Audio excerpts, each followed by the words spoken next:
So many worship ministries are stalled because the leaders have not had the difficult conversations. So as a second chair position that's not the senior pastor, oftentimes we have lots of little bosses. For instance, we have finance people, we have secretaries, we have sound techs, we have media people, we have older people on our team that are maybe more experienced than us, or they give more money to the church than us.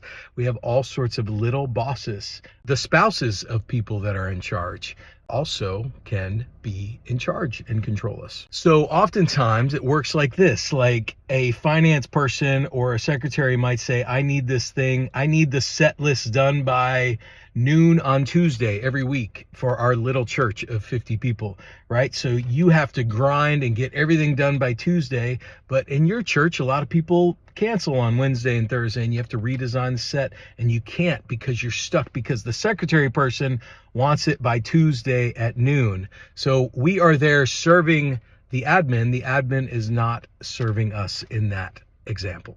Another example is the old grumpy drummer on our team that's been there since '82 and donated the drum set to the church and is best friends with the pastor's brother. He wants all the music for March, April, May by the beginning of January so he can practice, right?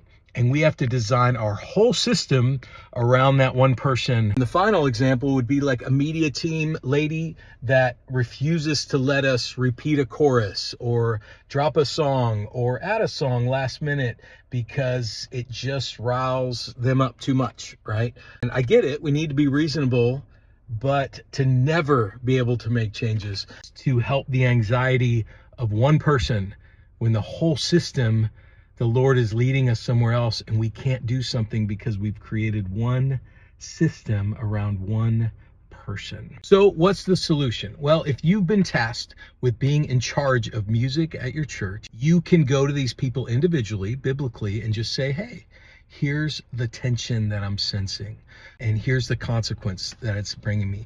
Can we compromise? Can we work together? I want you to understand where it's causing me tension and be able to share that. And if they're like, no, man, you need to deal with it. Okay, praise the Lord, awesome. And then go to your pastor or elders and say, hey, here's the conflict. Here's the issue. I'd like to work it out, right? These are the things that help grow a worship ministry. So many worship ministries are stalled because the leaders have not had the difficult conversations with people that have very specific demands, which kind of control the whole deal. Talk to your leaders, talk to the person, get to the root of the issue instead of constantly skirting around it. Hope that's helpful.